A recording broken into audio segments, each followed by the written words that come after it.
여러분 안녕하세요, 롱장입니다. 오늘 저는 이제 계약을 나와 있는데요. 월세 계약이 있었습니다. 한 달 전에도 월세 계약이 있었고 오늘도 월세 계약이 있었던 건데, 한 달 전에 그곳은 어차피 전세가 안 나가던 곳인데요. 전세를 내놨다가 먼저 연락이 와서 월세 계약을 했고, 오늘도 반전세를 내놨다가 먼저 연락이 와서 월세 계약을 하게 됐습니다. 제가 막 시장을 지켜보면서도 느끼는 거지만 월세 가격이 많이 올라갔고, 예전과 비교가 안 될 정도로 아파트 시장에 월세 수요가 많은 것 같아요. 제가 다녀보면서 제일 굵직하게 지금 월세, 사용 가치가 올라가고 있다고 느끼는 곳은 두 곳이에요. 첫 번째가 아파트. 물론 빌라나 오피스텔도 올라가고 있긴 하지만 아파트는 월세가 정말 오르지 않던 곳이거든요. 그러함에도 불구하고 2배 가까이 오른 월세가를 보면서 요새 아파트 월세 오른다는 얘기가 절로 나오고 있습니다. 그리고 두 번째가 강남과 업무지구를 끼고 있는 서울 주요 지역에 사무실 임대료가 올라가고 있습니다. 아마 코로나 영향이 큰 것 같은데요. 어쨌건 사옥을 옮기는 기업도 있고 살아남은 기업도 있고 신규 기업도 있고, 무엇보다 이제 제가 계약한 분들은 어떠냐면은 코로나 때 잘 된 게 아니고요. 여러분 주변에 있으면 좀 댓글 달아주시면 감사할 것 같긴 한데 이건 제가 다 파악이 안 되거든요. 계약을 하는데 어떤 식이냐면 원래 회사가 잘 되는데 자회사예요. 그러니까 요번에 코로나 때 온라인 끼고 있던 분들은 매출이 많이 올랐으니까 이걸 회사를 나누거나 법인을 하나 더 만든 거예요. 여러분 요새 유튜브 보면은 좀 채널 잘 되면 채널 몇 개 더 만들잖아요. 그게 더 수익성이 좋을 수가 있거든요. 그런 식으로 쪼갠 회사에 사무실을 구하는 수요가 많았고, 저는 그런 분이랑 계약을 했었거든요.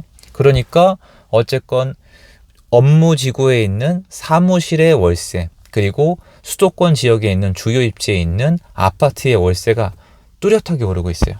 오피스텔이나 빌라도 오르긴 했지만 그곳은 원래 좀 왔다 갔다 했거든요. 신규가 좀 들어오면 월세가 내려갔다가 또 반지하는 안 빠지다가, 또 오피스텔은 더더욱 심했었고요. 그래서 월세 시장이 참 2022년도 하반기엔 더더욱 중요하겠다. 여러분이랑 이런 건 좀 나눠야겠다는 생각을 좀 하게 됐습니다.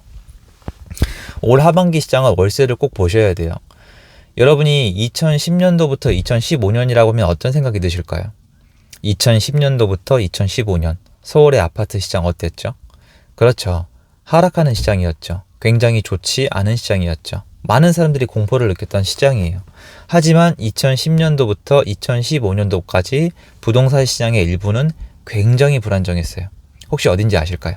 2010년도부터 2015년도까지 굉장히 불안정해서 가격이 굉장히 상승한 곳이 있어요. 네. 서울과 수도권의 전세 시장이에요. 무슨 말이냐면 아파트, 사람들이 원하는 집의 개수가 남아 넘치거나 충분히 많으면은 집이 다 안정화가 돼요. 그건 저도 인정을 합니다. 저도 그걸 중심으로 보고 있는 사람이고요. 그런데 만약에 이 수급 자체 전체의 틀이 맞지 않는 상황이라면 매매든 전세든 월세든 한쪽 분야에서 가격을 통해서 불안정한 상태를 나타낼 수밖에 없거든요. 그런데 2010년도부터 15년도까지는 KB 그래프를 봤을 때 서울의 아파트 가격이 빠졌지만 전세가는 거의 폭등을 했습니다. 그래서 2015년 가까이 갈수록 2013, 14, 15 요때 정치권에서도 화두가 전세였어요. 그때 나왔던 단어가, 그때 거의 만들어진 단어가 전세 난민이에요. 그래서 이전 정부에서 내세웠던 게 우리 정부에서는 전세 난민이란 단어가 없습니다라고 했고요. 저도 인정하는 게 2015년도 이후로 특히 2016, 17, 18에는 세입자님 모시기였어요. 수리해드리고 깎아드리고 대출 다 협조해드리고 이럴 수밖에 없었습니다. 무슨 말이냐면 주택시장은 수요와 공급이 있고 이 수요를 소화할 수 있는 방법이 매매든 전세든 월세든 다른데, 여기 읽기가 너무너무 어려운 게 이분들이 본인들의 상황에 맞게 어떤 형태를 취할지 알 수가 없어요. 자가를 마련할지, 전세 계약을 할지, 월세 계약을 할지, 아니면 다 내려놓고 좀 더 낮은 오피스텔이나 빌라의 월세로 갈지, 또는 다주택자를 갈지, 일시적 1가구 2주택을 될지, 아니면 심지어 이민을 나가버릴지 알 길이 없단 말이에요. 다만 확실한 거는 만약에 전체 수급이 맞아떨어지지 않으면 이 중에 어디에선가 티가 난다는 거예요. 제가 지금 시장이 제 눈에는 안정화되어 있지 않다고 말씀드리는 이유가 이거예요. 저도 이 얘기하면은 이해하기 어렵고, 지금 언론에서 얼마나 많은 공포와 시그널 그리고 경고를 주고 있는지 잘 알아요. 저도 보면서 강력하다라고 생각을 합니다. 다만 이 정도 거래량이 없고 이 정도로 시장에 사는 사람이 없다면 시장은 흘러내리는 게 맞는데, 이 흘러내리게 만드는 주법인 다주택자가 진입을 못하고 있기 때문에 당연히 부작용이 있어요. 여러분, 2010년도부터 15년도까지 아파트 가격이 하락할 때 서울의 주요 입지에 있던 아파트가 거의 다 미분양이었어요. 경희궁자이도 미분양이었습니다. 마곡지구도 미분양이었고. 자, 그런데 그러함에도 불구하고 사람들은 전세를 택했단 말이에요. 그런데 그 사이에 아파트를 산 사람들이 있어요. 누굴까요? 제가 제 채널에서 자주 말씀드린 부분이에요. 아파트 가격이 하락기인데 누가 살까요? 무주택자? 1주택자? 세입자? 아니에요. 다주택자가 사요. 다주택자들은 어떻게 좀 나쁘게 얘기하면 투기꾼들이기 때문에 저가 매수를 굉장히 좋아해서 항상 그 생각을 하는 것 같아요. 혹시 이건 기회가 아닐까? 그래서 이 사람들이 사면서 전세를 놓는 이런 순환 구조가 부분적으로 있었습니다. 다시 얘기해서 가격 하락을 쭉 이끌어내는 사람 중에 많은 부분을 다주택자가 차지하고 있어요. 그런데 지금은 그 다주택자들이 진입을 못해요. 이번에도 취득세 얘기를 나왔지만 취득세 완화는 제가 여러 번 말씀드렸지만 상당히 어려운 부분이 될 수가 있거든요. 굉장히 정치적으로 예민하고 국민들이 어떻게 생각할지에 따라서 지금 현 정부가 반응을 다르게 할 수 있거든요. 어쨌건 간에 취득세의 장벽 12.4%가 다주택자의 진입을 막고 있기 때문에 지금 급매가 나왔다 해도 소화가 안 돼요. 심지어 어떤 지역은 급매가 나왔다가 도저히 못 버텨가지고, 그러니까 아예 안 팔리는 거예요. 아무리 싸게 놔도 안 팔려서 전세나 월세로 그냥 버티거나 저기서 대출 땡겨오는 분도 계세요. 그 정도로 시장 상황이 안 좋아요. 그래서 그나마 좀 받아주시는 분들, 다주택자가 있으면은 좀 저렴한 매물부터 하나둘 팔리면서 계단식으로 쭈르륵 내려가거든요.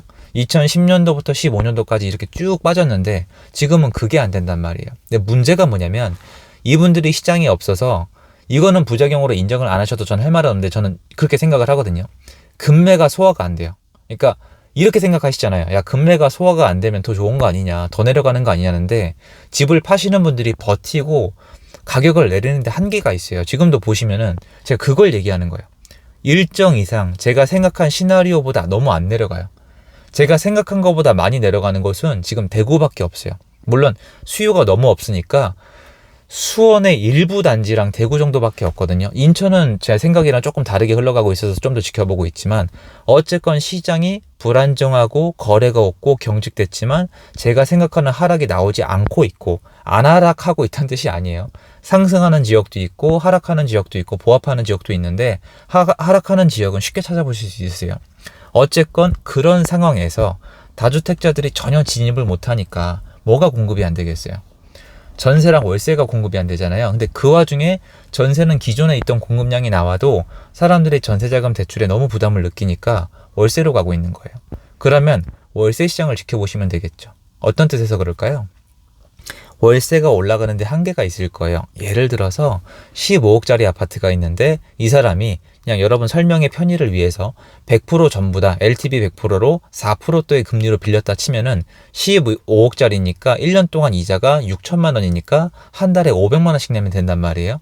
근데 밖에 나가니까 15억짜리 아파트가 월세가 400만 원이에요. 그러면 월세 400에 사는 게 나을 수가 있어요. 근데 여기도 뭐 보증금이 좀 있겠죠. 왜 그러냐면 15억짜리 대출을 끼고 산 사람은 대출이자나 아니면 대출이자뿐만 아니라 세금도 내야 되거든요. 그러니까 월세로 사는 게 나은데, 이게 나중에 여러분 월세가 계속 올라가다가 400, 450, 500, 500이 돼서 대출을 받아서 이 집을 사는 거랑 월세로 사는 게 똑같아졌다고 쳐요. 그래도 세금이 있으니까 사람들은 아직 다르게 생각하겠지만 나중에 월세가 더 올라가서 600, 700, 800 이렇게 올라가기 시작하면은 월세가 부담스러워서 집을 사는 분들이 나올 수가 있거든요. 이게 미국이나 일본의 케이스예요. 근데 그 안에 이것도 생각을 하셔야 돼요. 여러분이 생각하시기에 지금 생각하면은 그냥 월세 살면 되겠네, 대출 이자에 눌려 죽을 바에 세금 낼 바에 나 월세 살래라고 얘기하시지만, 아까 말씀드렸다시피 주택의 전체 수급이 맞지 않으면은 이 월세 공급자가 부족해져요. 여러분이 봐도 집을 사서 월세 놓을 맛이 안 나겠죠.